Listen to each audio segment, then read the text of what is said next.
Hello, everybody, and welcome to the Walter's Wanderings Travel Podcast. This is episode number 14. That's 5, 10, 14. And with me today is going to be Ross Hayes. I'll bring him in a second.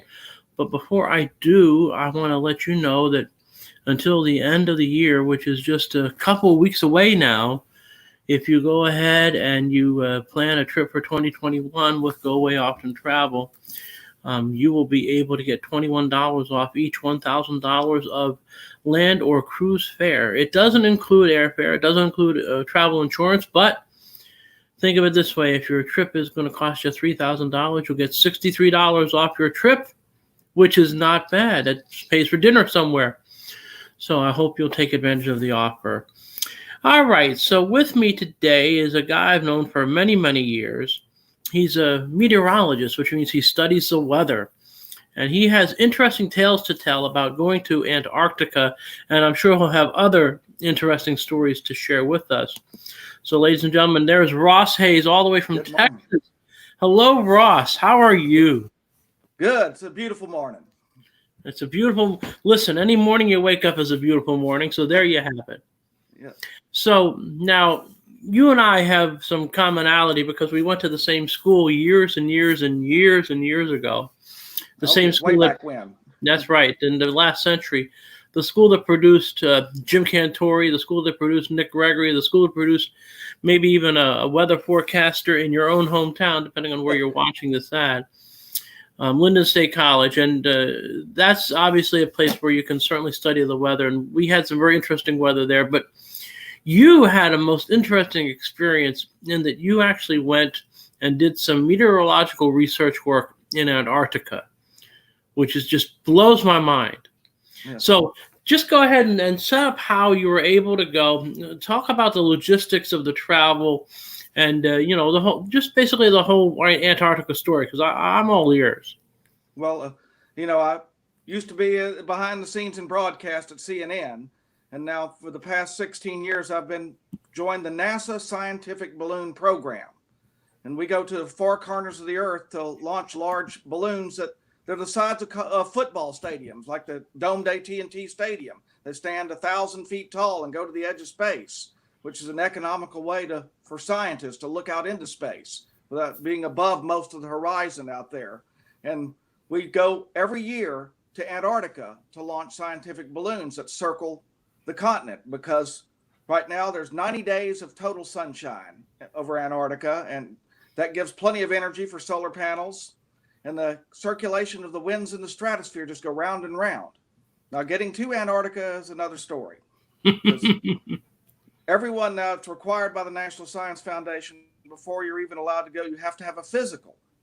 And then you can go to any doctor in the country to do this physical, but you have to send the results to their doctors to review with the National Science Foundation and the Antarctic program. And then they tell you if you're okay to go and what you need to do. Like, before the first time I ever went, I had to have my wisdom teeth removed because they just have one or two doctors on the continent and a couple of medics to back things up. So they don't want anything to go wrong health-wise.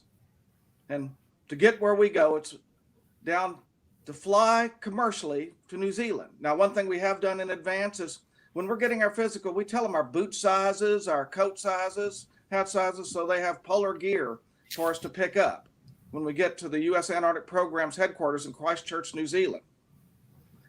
Now comes the fun part. After you've been checked in, got the gear you need, know where you're deploying to, you have to wait for a nice weather day for a U.S. Air Force cargo plane to fly you from Christchurch, New Zealand, down to Ross Ice Shelf. And the reason you have to wait for a nice day is there are no runway lights. There's no instruments. It has to be, visual flight rules, sunny and clear skies and conditions. Or, if you're flying to Europe or something, it doesn't matter if it's raining there. They can turn on their radar and see what's going on. But they want to be able to get that plane in there, drop everybody off, and then the plane goes right back to New Zealand. And you wave goodbye to it. It lands on the ice. So that's why we got to, sometimes you have to wait 5 days. There have been times people have had to wait 2 weeks because of bad weather in Antarctica. The weather is not the best weather in the world. It's actually the worst if you want to get down to the mean and gritty of it. And then you get down to Antarctica, you have your bags, and you're assigned to dormitories. We live in dorms there, and they go, and then Where we work is out on the ice shelf. We have a field camp. They call us LDB, long duration balloon, and they have these big vehicles that will take us out there every day at 6:30 in the morning. And we do have a mess tent out there. We have real good cooks that cook for us out there. And you're on the ice and snow, and sometimes penguins come wandering by. Now, one thing too, because it is an international treaty for all science only, there's not tourists on the continent, and the animals and wildlife, they have all right of way. We cease what we're doing if penguins are coming across our pad, or if seals are starting to make their way around the base. We have to stay out of their way, not them stay out of our way, in essence. So that's one thing you get used to. It is fun, though. Everybody gets excited when the penguins come up, because the farther you get into summer, the farther away from the Ross Sea, up the ice shelf, the penguins come. And then everybody starts spotting for the penguins to come by the station there.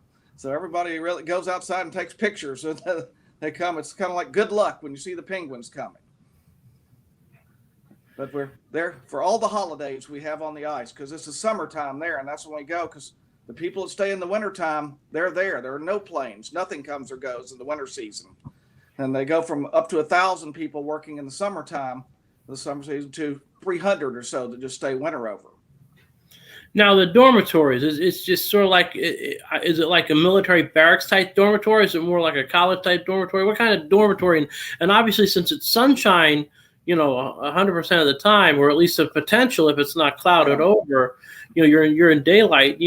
How do you sleep and not get out of a 24-hour cycle? Well, they're big, heavy blinds they put in the windows, and it's kind of a cross between a college dorm and a military barracks dorm.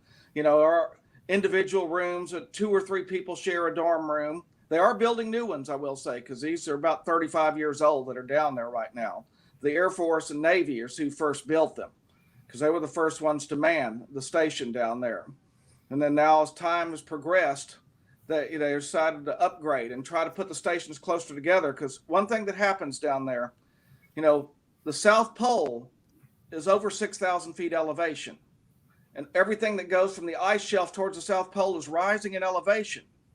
And they have this cold, dense air. And that air, when you get a south wind coming off the shore, it increases and causes local ground blizzards. There are some automated weather stations we watch on the south end of the ice shelf, and we can see the winds coming, and you have about a 90-minute to 2-hour notice to evacuate and try to get back to the station, or you're stuck where you are for up to 2 days.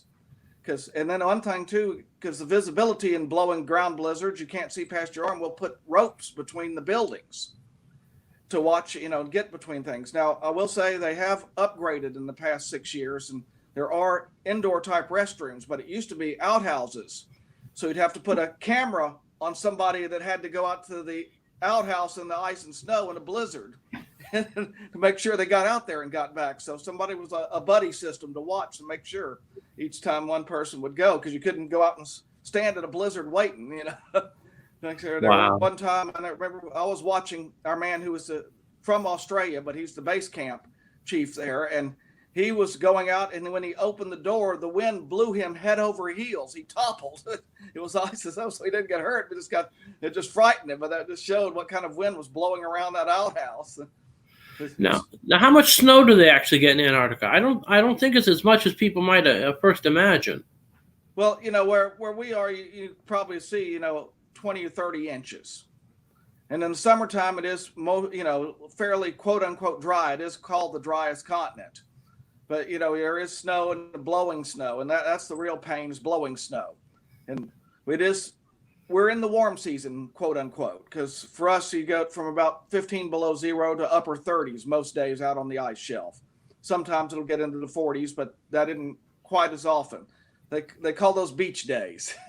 Everybody gets happy, sunny, and you can go out. There are some trails around the station and base you can go out and walking too when the weather is allowable. But one thing about Antarctica, you don't have a place to go when you have a day off, because I always ship down in our sea container a couple of big books that I wouldn't read at home.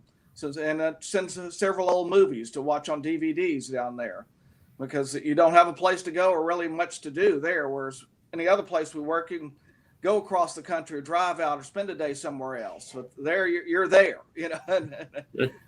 No, that's understandable. Now, what about like entertainment? You said about DVDs. Obviously, now with satellite capabilities, you're able to beam in, sort of, I guess, regular, type of television type programming, and you're able to even communicate, through the interwebs, because I've seen posts of you in Antarctica. But how does that all function in that particular space? They have the military television network that airs there, plus one or two New Zealand stations, because our closest neighbor down there is the Scott base, and that's from part of New Zealand. And they do have America Night every Thursday, where people can take the buses over there that they have on the ice and visit that base once a week and have a beer in their bar or go buy a Scott base shirt or whatever, a jacket, shop and stuff. But that's one thing they do. And so they share satellite time, where they'll have their local network as well as the military network airing there. So and one thing with the time difference too, Monday Night Football is Tuesday morning, if you're watching that, just because the dateline and time there, No, I understand. It's a whole different thing. Now, how deep is this Ross Ice Shelf? You're landing planes on it. You're setting up camps on it. I'm guessing it's several 100,000 feet, deep. Yeah, well, where our base is, the Army Creel program, they do measurements and take things, and the ice is about 200 to 300 feet deep over where our base is, and the water underneath that in the Ross Sea is 900 feet deep, just as a note. And now it does clear out to the station there where they come in, and they have an icebreaker come in there and clear a path out for once a year. They'll have supply ships come in, and then it seals back up. Because the last time I was down there, 2018, they were 10 days late because the ice was thicker than usual before they could clear a path to get the ice resupply vessels in. There's one now, ship so these supply ships, what do they have all the worldly goods? I mean, how does that work? Yeah, they have all types of worldly goods. Like, for instance, we ship our helium the year before we use it down there on the supply ship, and some of our gear and equipment is sent back. Now, most of the gear we try to send down on the cargo planes, the Air Force C-130s and C-17s. Now, one travel tip that I've learned in going several times is I try to go with the second week in November, and I find out what the itinerary is to take a C-17 rather than a C-130, because the C-17 only takes 4.5 hours, where a C-130 takes 8 hours. So I always try to. Well, that's a big difference, and yeah, and you're not getting first class accommodations and business class, lounge chairs or anything like that. No, I will say there was one time coming off the ice I did. They just recently built a brand new station at South Pole, and they had rigged one of the C-17s with first class seats for congressional delegates to come down to dedicate that. Rank has its privilege.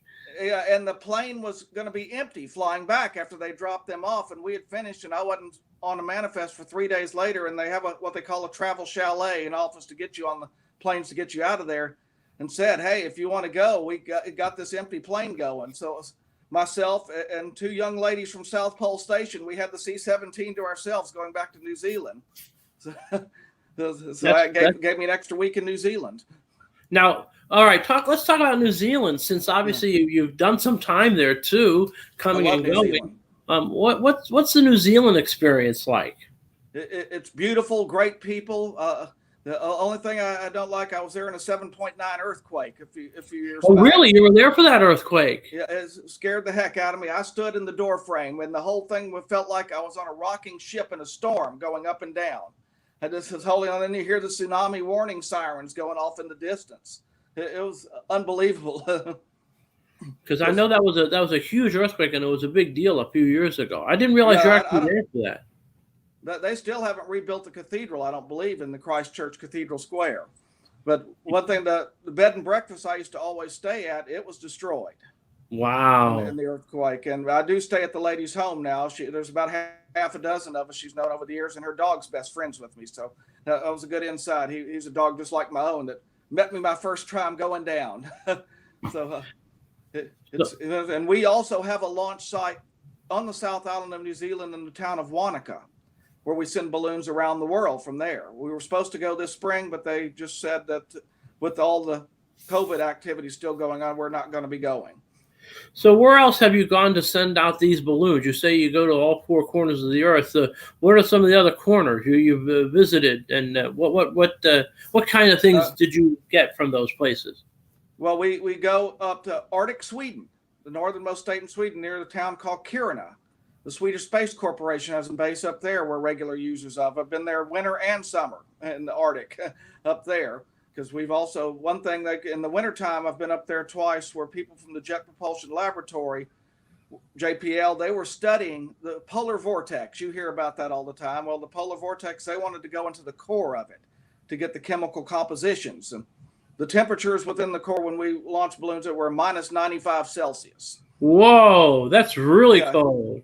And the morning we launched, the surface temperature was minus 38. So I was even, because one thing I do in advance of saying it's okay to launch a balloon is I launch what's called pilot balloons, pie-balls we call them. They're hand-release balloons, and track them with a theodolite to see what the low-level winds were. And I had 2 in a row that just popped because of the cold air that morning. So, and it was like, that's right, because if it gets so cold, everything kind of gets really weird in the balloon, especially with the helium, because again, gases don't react as well when it's really cold, and there you have it. Just so like the motor oil starting to freeze, plug your engines in. You need to have the plug-in on your radiator in your car. I know how that works. I remember that from my days at Linden State College. I had to have that plug-in for the radiator. Now, did you get to see the Northern Lights when you were in Sweden? Yes. I've seen them. So that's amazing up there. You just walk outside in awe. And I will say, Tromsø, Norway is a beautiful city. And, even in the city lights there, when you could see the aura from the aurora just glowing above you, even though it wasn't dark in town. It was just amazing how bright it was there. One time we had a few days off and went over to Tromsø, Norway. That was amazing. And I also have seen them once in South Island, New Zealand, too, the Southern Lights. Sure. Because you don't hear about them as often. No, but they're there. I mean, they're less prominent than the Northern Lights, mostly because I think we have less population in the Southern Hemisphere to take notice of it. And that's why we launch balloons in the Southern Hemisphere, because there's not any populated areas for the balloon to encircle the world and crow over, except for extreme South America. Right. Now, I find it interesting. I know that cruise ships, when they do these Antarctica cruises, they tend to leave from the southern area of Argentina. Yes. Is that closer? I mean, obviously we have that one part of Antarctica that sort of juts north. I suspect that's closer for them to do it that way than to be chugging along from New Zealand to the Antarctica. That's the closest landmass to, the Antarctic continent is South America. So that's why they can go down there in the Antarctic Peninsula there. Yeah, because I know another base that's situated there that the U.S. has. Yeah, I have sent clients to those Antarctic cruises, and they revel in all of that because again, you're going around this time of the year, and you get to they stop in Buenos Aires on the way, and it's still a pretty hefty plane ride to get down to the southern Argentina, and then they get on the boat, and then they have their 7-day cruise. They get to touch land in Antarctica, say they were there, and then they come back and they make that long journey back north. So it's pretty amazing stuff. And then the British Antarctic Survey, they have a base that's due south of South Africa, because we worked with a group out of Dartmouth and another college in California to launch a small hand-release balloon to study the sun from there. And they had to allocate 2 weeks travel time to take a cargo ship from South Africa to get to the base in Antarctica of the British Antarctic Survey. And then the ship has to get 2 weeks to get back too. Hopefully it has enough fuel, Yeah.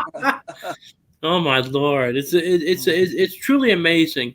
So are there any other travel stories that might not have to do with your weather career that you want to share with us before we sign off? Well, one thing I will say, that the best place or the most enjoyable and best weather situation is when we've launched with the Pacific Missile Range on Kauai, Hawaii, Barking Sands there. Oh man! Now that must have been tough, right? To be in Hawaii, that must have been that must have been a hard assignment to accept, you know? Yes, because meteorologically you have the trade winds blowing, but the mountains on the north side of that island block the trade winds from the missile range site there.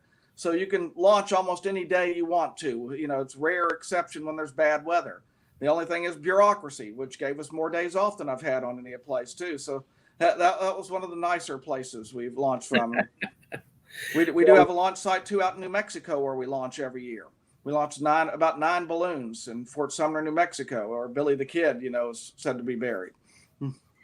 Well, it's all very fascinating stuff, and I know that these launch balloons that you work with and the people you work with are finding out great information about macro climatology and things going on in our world to maybe help us understand how the weather works both on a short and long-term basis. So it's really kind of nice, you know. Yeah, and one thing we've done for other parts of NASA as well is, the Mars rover, before they sent these new larger size ones to Mars about 15 years ago, we had to use a balloon to test to make sure the parachute would deploy properly for it, because the first Mars rover they were sent was in a large bouncing ball type landing system.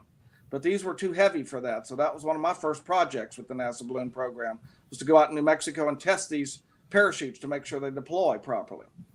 Well, there you go. It's all great stuff. Ross Hayes, I want to thank you so much for being on board the Walter's Wanderings Travel Podcast.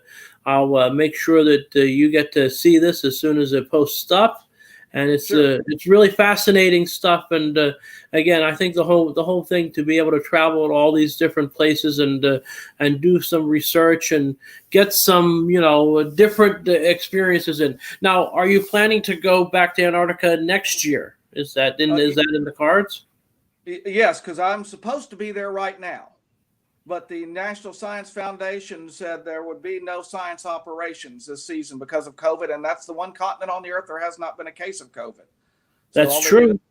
Relieve the maintenance personnel, and they had a hard trek getting there because there are no commercial flights directly to New Zealand right now because of COVID. Usually they're nonstop flights. That's true. So they had to gather everyone and have them do 14 days in San Francisco, and then charter a jet to Auckland, New Zealand, where they did another 14 days of quarantine before they released them to the Air Force to get them to Antarctica. Wow. That's traveling these days, let me tell you. Yes. But listen, it's been fascinating to talk with you. I'm sure that people want to get in touch with you about your work. They can contact me, and I'll send them all the forwarding information. And sure. I really appreciate you talking about this because it is truly fascinating and eye-opening stuff, and hard to believe that from way back in the day, back in northern Vermont, you'd be a globetrotter sending up weather balloons all over the world. And I will say now, Linden State also has had 3 other graduates that have worked in Antarctica. There you go. See, it's a small world after all. Navy meteorology forecasting. I'm telling you, there's lots of applications of meteorology that people don't know about. It's not just being on TV. All right, Ross Hayes, thank you so much for being on board. Just want to let everyone know that it's been a pleasure to have him with us, and I want to also thank him for being here. And remember, $21 off each $1,000 of land or cruise fare. So get in touch to go away. Thank you for watching this edition of the Walter's Wanderings Travel Podcast. We'll be back with more soon.